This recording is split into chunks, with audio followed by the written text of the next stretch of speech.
किसी ने बड़े कमाल की बात कही है कि हौसला न हार गिरकर ए मुसाफिर, अगर दर्द यहां मिला है तो दवा भी यहीं मिलेगी। नमस्ते दोस्तों, मेरा नाम है आरजे कार्तिक। एक वेटर की कहानी सुनाता हूं जिसका नाम चंदन था, जो लाइफ में हाईएस्ट पॉजिटिव एटीट्यूड के साथ जी रहा था। उससे जब भी पूछो कि क्या हाल है तो कहता था बहुत अच्छा हूं, थोड़ा सा और अच्छा होता तो शायद मेरे जैसा एक और जुड़वा होता। वो इसी एटीट्यूड के साथ आगे बढ़ता था। उससे काफी लोग कहते थे तुम वेटर का काम करते हो, तुम्हें नहीं लगता है कुछ और करना चाहिए? वो कहता मुझे मजा आता है और मैं वही काम करता हूं जिसमें मजा आता है। लोगों की बातों पर कम ध्यान देता था, अपनी जिंदगी पर ज्यादा ध्यान देता था। वो एक अलग अप्रोच के साथ में आगे बढ़ता था। लेकिन एक दिन एक दुर्घटना हो गई। जिस रेस्टोरेंट में काम कर रहा था उस दिन वो अकेला था और पीछे का दरवाजा लगाना भूल गया। पीछे के दरवाजे से चोर घुस आए। 4-5 लोग बंदूक लेकर के आ गए, बंदूक इस पर तान दी और इसे कहा कि जो तिजोरी है उसको खोलो, तिजोरी में से माल लेके जाएंगे। चंदन जानबूझकर के गलत पासवर्ड डालने लगा। डर रहा था, हाथ कांप रहे थे, लेकिन गलत पासवर्ड डाल रहा था, वो खुल नहीं रही थी। और चोरों को मालूम था कि इसको मालूम है, क्योंकि रेस्टोरेंट में सबसे वफादार है मालिक का, इसको मालूम है कि पासवर्ड क्या है, ये बता नहीं रहा। चोर और गुस्सा करने लगे, गाली देने लगे, लेकिन वो डर डर के बार बार गलत पासवर्ड डाल रहा था। चोरों में से एक जो था उसको बड़ा गुस्सा आया, उसने तुरंत गोली मार दी। गोली जाकर के सीने में लगी और चंदन बेहोश जमीन पर गिर गया। ऐसा लगा कि मर ही गया। चोर डर करके भाग गए कि पता नहीं क्या होगा। थोड़ी देर के बाद में उस रेस्टोरेंट में जो बाकी लोग काम करते थे वो आए, उन्होंने देखा कि चंदन जमीन पर है, गोली लगी हुई है। समझ गए कि कोई घुस आया था। उठा करके उसे अस्पताल ले गए। 20-22 घंटे तक ऑपरेशन चला और डॉक्टर्स ने फाइनली चंदन की जान बचा ली। 2-3 महीने तक इलाज चला और उसके बाद चंदन को डिस्चार्ज कर दिया गया। चंदन जब घर पर आराम कर रहा था तो उससे मिलने के लिए रेस्टोरेंट का मालिक आया और उसने पूछा कि चंदन कैसे हो। चंदन ने कहा मैं बहुत अच्छा हूं, थोड़ा सा और अच्छा होता तो मेरे जैसा एक और होता, जुड़वा होते हम। जो मालिक था उसने कहा इतना सब तुम्हारी लाइफ में हो गया और तुम अभी भी उसी मुस्कान के साथ बोल रहे हो। चंदन ने कहा सर मालूम है क्या, उस दिन जब मुझे रेस्टोरेंट में गोली मारी चोरों ने, मैं जमीन पर गिरा पड़ा था। मेरे पास में 2 ऑप्शन थे, या तो मैं दुनिया छोड़ के चला जाता या फिर लड़ाई लड़ता और वापसी करता। मैंने दूसरा वाला ऑप्शन चुना। आपको मालूम है जब मुझे अस्पताल ले जाया गया मुझे हल्का हल्का होश आ गया था। मुझे डॉक्टर्स दिख रहे थे, नर्सेस दिख रही थी, ऑपरेशन थिएटर में था मैं, और वो डरे हुए थे। उनके चेहरे बता रहे थे कि वो मेरा ऑपरेशन नहीं करना चाह रहे हैं, उन्हें घबराहट थी कि कहीं मर ना जाए। नर्स ने मुझसे एक सवाल किया कि क्या तुम्हें कोई एलर्जी है? मैंने कहा हाँ। तो उन्होंने पूछा किससे? तो मैंने कहा गोली से, बंदूक की गोली से। और जब मैंने बोला तो समझने लगे और मैंने उनसे कांपती सी आवाज में कहा कि मैं मरा नहीं हूं, मैं जीना चाहता हूं, मुझे जिंदा रखो। मेरी इस बात ने उन्हें बहुत कॉन्फिडेंस दिया। मैं नहीं कह रहा हूं कि मैं अपने कॉन्फिडेंस की वजह से वापसी कर पाया, बहुत अच्छा उन्होंने इलाज किया, शायद इसीलिए मैं जिंदा बच पाया।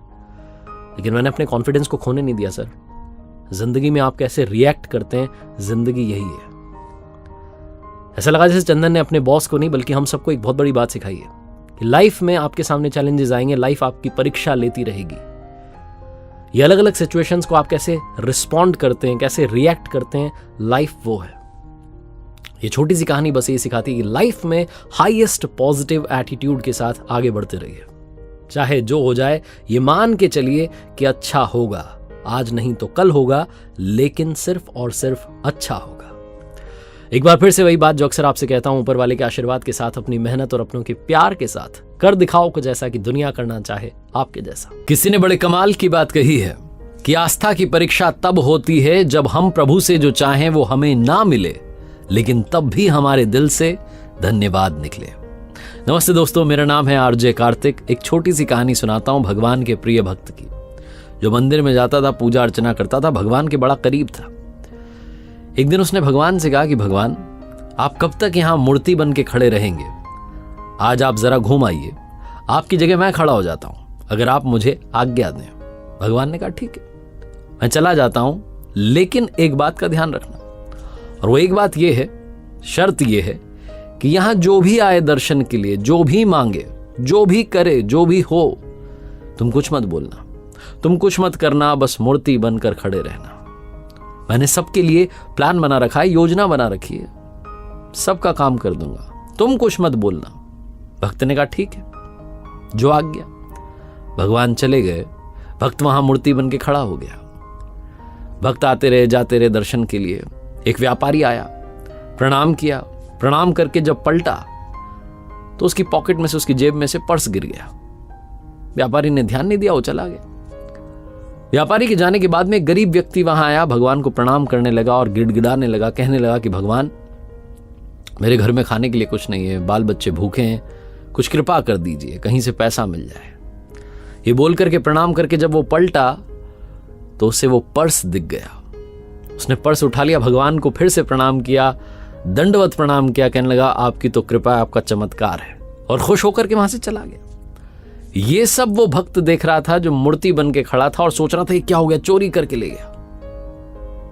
उस गरीब व्यक्ति के चले जाने के बाद में वहां पर एक नाविक आया, नाव चलाने वाला, आकर के प्रार्थना करने लगा, प्रणाम करने लगा और कहने लगा कि भगवान, मैं 15 दिन के लिए समुद्री यात्रा पर जा रहा हूं, आप देख लेना मेरी यात्रा सही से हो जाए, मुझे संभाल लेना, घर वालों को संभाल लेना, सब कुछ आपके हवाले, मेरी यात्रा सफल बनाना भगवान। ये बोलकर के उसने प्रणाम किया और जब वो पलटा तो पीछे पुलिस खड़ी हुई थी। वो व्यापारी खड़ा हुआ था जिसका पर्स गिर गया था। वो आरोप लगा रहा था कि इस नाविक ने वो पर्स चुराया क्योंकि मेरे बाद में ये आया है। पुलिस वाले उस नाविक को पकड़ करके ले जाने लगे। वो नाविक बोल रहा था कि अरे मैंने कोई पर्स नहीं देखा ही नहीं, मैंने तो कोई पर्स, लेकिन पुलिस वाले सुन नहीं रहे थे क्योंकि व्यापारी का आरोप था। तो उस नाविक को ले जाने लगे, तभी वो भक्त जो मूर्ति बन के खड़ा था वो कहने लगा कि अरे इसने नहीं चुराया है, इससे पहले गरीब आदमी आया था वो चुरा के ले गया, उसके घर जाओ, मिल जाएगा अभी। पुलिस वाले पहुंच गए उस गरीब आदमी के घर, उसके घर से पर्स मिल गया, उसको पकड़ के ले गए, जेल में बंद कर दिया। नाविक जो था वहां से चला गया। शाम में भगवान आए। भगवान आए तो उस भक्त ने उनको सारी बात बताई कि भगवान आज ये सब हुआ।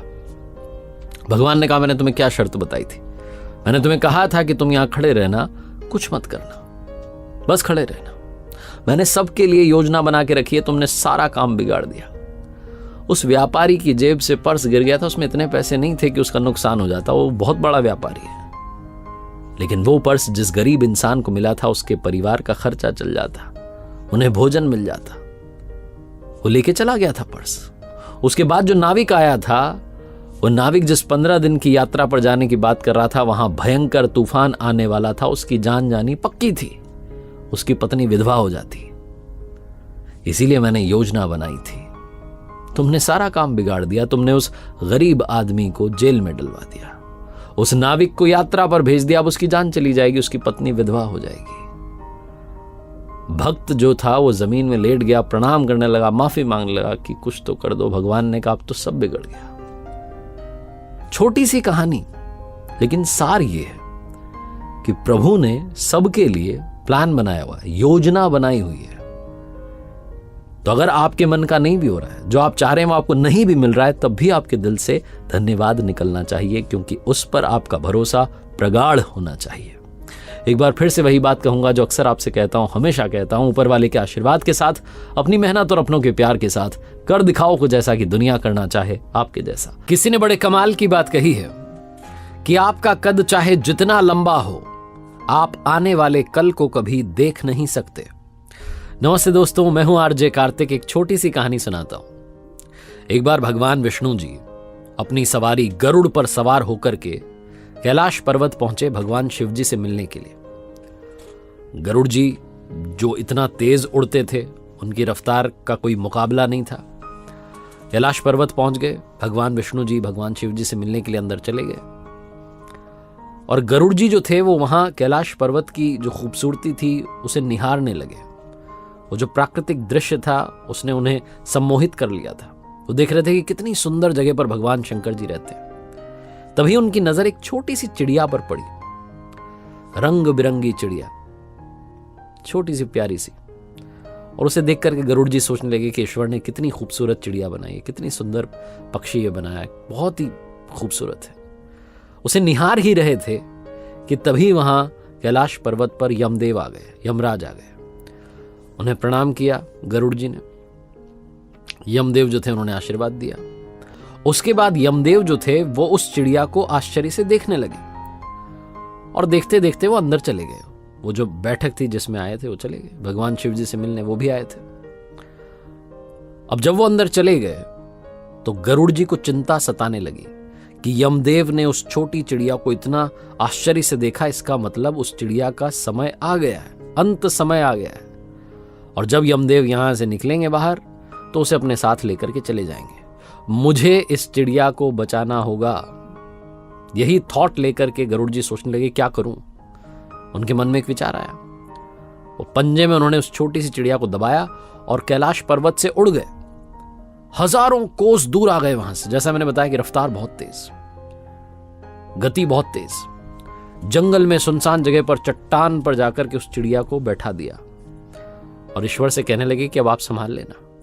गरुड़ जी को लग रहा था कि भाई यहां तो सुरक्षित हो गई, कोई दिक्कत नहीं है, मेरा काम हो गया। फटाफट से वापस वहां से उड़े और कैलाश पर्वत पहुंच गए। कैलाश पर्वत पर जब पहुंच गए तो गरुड़ जी अब शांति से कैलाश पर्वत को निहार रहे थे। उन्हें लग रहा था अब मैंने अपना जो कर्तव्य है वो निभा दिया है। तभी वो जो बैठक थी वो खत्म हुई। यमदेव बाहर निकले। जैसे ही यमदेव बाहर निकले, यमराज को फिर से गरुड़ जी ने प्रणाम किया और पूछने लगे कि एक बात मुझे बताइए, वो जब आप अंदर जा रहे थे आप एक छोटी सी चिड़िया को, रंग बिरंगी चिड़िया बैठी थी, उसको आश्चर्य से देख क्यों रहे थे? यमदेव ने कहा कि मैं उसको इसलिए आश्चर्य से देख रहा था, उसे देखते ही मुझे ज्ञात हुआ कि इस चिड़िया का अंत समय आ गया है, लेकिन इसकी मृत्यु यहां कैलाश पर्वत पर नहीं होगी। इसकी मृत्यु यहां से हजारों कोस दूर सुनसान जंगल में एक चट्टान पर जब ये बैठी होगी तो एक सांप इसे खा जाएगा, इसकी मृत्यु वहां होगी। मैं जब अंदर जा रहा था तो ये सोच रहा था कि ये चिड़िया यहां से हजारों कोस दूर कैसे पहुंच जाएगी, इतने से कम समय में, इसका समय तो आ चुका है और अब ये चिड़िया नहीं दिख रही है, इसका मतलब गरुड़, उस चिड़िया की निश्चित ही मृत्यु हो चुकी होगी। ऐसा बोलकर के यमराज वहां से चले गए और गरुड़ जी सोचने लगे कि मैंने क्या कर दिया। मैं खुद उस चिड़िया को वहां जंगल में छोड़ आया जहां अब तक सांप उसे खा चुका होगा, उसकी मृत्यु हो चुकी होगी। यह कहानी बस ये समझाती है और सिखाती है कि मृत्यु को कोई टाल नहीं सकता। अगले पल का किसी को पता नहीं है। हम बहुत सारे सालों की, आगे आने वाले सालों की प्लानिंग करते हैं, लेकिन हमें अगले पल का पता नहीं कि अगले सेकंड में क्या होगा। तो जैसा मैंने शुरू में बोला कि आपका कद चाहे जितना लंबा हो, आप आने वाले कल को नहीं देख सकते, उसका पता नहीं लगा सकते। कहने का मतलब सिर्फ यह है कि आज में जीना शुरू कीजिए, जो है आज में है, इसी लम्हे में। जिंदगी को अभी जीना शुरू कीजिए। अच्छे अच्छे लम्हों को अपनी जिंदगी में लाना शुरू कीजिए, अच्छा काम करना शुरू कीजिए, ताकि आने वाला कल भी शायद अच्छा ही रहे। एक बार फिर से आपसे कहना चाहता हूं, जो अक्सर कहता हूं, ऊपर वाले के आशीर्वाद के साथ, अपनी सच्ची मेहनत के साथ और अपनों के प्यार के साथ कर दिखाओ कुछ ऐसा कि दुनिया करना चाहे आपके जैसा। किसी ने बड़े कमाल की बात कही है कि इंसान दुनिया का एकमात्र ऐसा प्राणी है जो गिरना चाहे तो जानवर से भी नीचे गिर सकता है और उठना चाहे तो देवता से भी ऊपर उठ सकता है। नमस्ते दोस्तों, मैं हूं आरजे कार्तिक। एक छोटी सी और मजेदार सी कहानी सुनाता हूं। एक बार एक सेठ जी थे जिनके देश में विदेश में बिजनेस चल रहे थे। वो दूसरे शहर में गए हुए थे, उनका काम निपट गया तो उन्होंने कहा चलो बाजार में घुमाते हैं। वहां मेला लगा हुआ था। मेले में पहुंचे तो एक ऐसे बंदे से मिले जिसके पास में बंद बोतल में जिन्न कैद था और वो बेच रहा था। सेठ जी ने कहा वाह भाई, ये बड़ा कमाल है। जाकर के बात की तो उस आदमी ने कहा कि साहब ये जिन्न जो है, ये आप जो बोलोगे वो काम कर देगा, आपको बस बताने की देरी है। दुनिया का कोई ऐसा काम नहीं है जो ये नहीं कर सकता है, और आपको लगते होंगे घंटे, ये मिनट में काम पूरा करके देगा। सेठ जी ने कहा ये तो बड़ा कमाल है। सेठ जी ने पूछा कितने रुपए का है? तो उस आदमी ने कहा कि ये 1000 रुपए में आपको दे सकता हूं। सेठ जी ने सोचा बड़ा सस्ता सौदा है, काम बड़ा अच्छा है, ये जिन्न तो सारे काम निपटा देगा, मेरे इतने सारे काम अधूरे रह जाते हैं, मेरे लोग काम ही नहीं कर पाते हैं। सेठ जी ने कहा ठीक है, फिर इसी बात पर लो 1000 रुपए मुझे दो।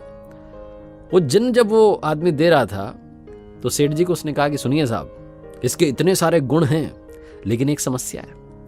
अगर आपने इसको काम नहीं बताया, क्योंकि ये खाली बैठना पसंद नहीं करता, इसको लगातार काम बताते रहिएगा। अगर आपने इसको काम नहीं बताया तो ये आपको ही खाने के लिए दौड़ेगा, ये अपने ही मालिक का शिकार कर लेगा। सेठ जी ने कहा ऐसी बात। फिर उन्होंने मन में सोचा कि मेरे देश में व्यापार है, विदेश में व्यापार है, इतने काम है, पूरी जिंदगी निकल जाएगी, इसके काम खत्म नहीं होंगे, इससे काम करवाता रहूंगा। सेठ जी ने कहा ठीक है, चिंता मत करो। सेठ जी वो जिन्न लेकर के अपने घर आ गए, बोतल से उसे निकाला, पहला काम बताया, सेठ जी ने बड़ा काम पहले बताया, उनको लगा कि करता रहेगा अभी तो टाइम लगेगा। वो जिन गया, फटाफट से काम करके आ गया। सेठ जी ने फिर काम बता दिया, फिर गया, फिर करके आ गया। 10-15 दिन में जितने सारे काम थे सेठ जी के, सारे निपटा दिए। सेठ जी को समझना है क्या करूं। उन्हें वो बात याद आए कि जैसे ये खाली बैठेगा ये मुझे खा जाएगा। सेठ जी और दिमाग पर जोर देकर के काम याद करें, उसको काम बताएं, वो जाए करके आ जाए। मिनट में काम निपटा रहा था। सेठ जी का दिमाग खराब हो गया। एक समय ऐसा आ गया कि सेठ जी के पास काम ही नहीं था, क्या बताएं उसे। जिन ने कहा आपको तो याद होगा, अब आप मुझे काम नहीं बता रहे हो, मैं आपको खाने के लिए तैयार हूं।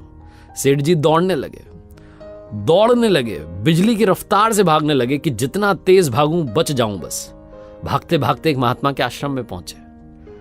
वहां प्रवचन चल रहा था, महात्मा के पैरों में गिर गए। कह रहे महाराज ये जिन मेरे पीछे पड़ गया, कह रहा आप काम बताओ, काम नहीं बताओगे तो मैं खा जाऊंगा। क्या काम बताऊं, सारे काम तो करवा लिए। महात्मा ने कहा सुनो, इस जिन्न से कहो कि दुनिया का सबसे ऊंचा बांस लेकर के आए, सबसे लंबा बांस लेकर के आए। जब वो लेकर के आ जाए तो उस बांस को अपने आंगन में गड़वा देना और इस जिन्न से कहना कि ऊपर चढ़ो नीचे उतरो, ऊपर चढ़ो नीचे उतरो। बीच में जब तुम्हारे पास में कोई काम आ जाए तो इससे कहना भाई वो काम करके आ जा। वापस जैसे आए तो कहना ऊपर चढ़ो नीचे उतरो, ऊपर चढ़ो नीचे उतरो। सेठ जी ने कहा वाह क्या बात है, आपने मेरी समस्या चुटकी में सुलझा दी। जिनको भेजा वो सबसे लंबा बांस लेकर के आया, सेठ जी वही करवाते रहे।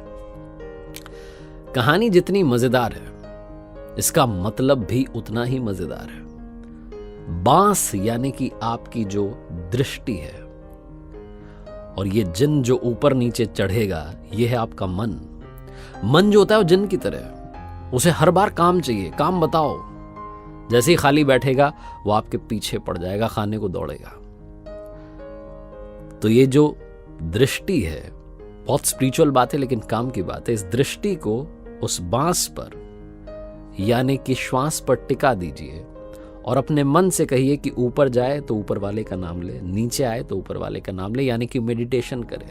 जिस वक्त आप खाली हैं अपने मन से कहिए कि उसको याद करें, उसका सुमिरन करें, तभी ये जीवन साकार होगा, तभी ये मन पवित्र होगा, तभी इस मन का उद्धार होगा।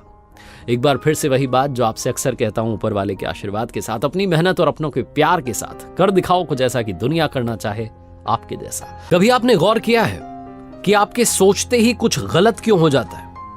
वो गलत इसलिए होता है क्योंकि आप सही नहीं सोच पाते। नमस्ते दोस्तों, मेरा नाम है आरजे कार्तिक।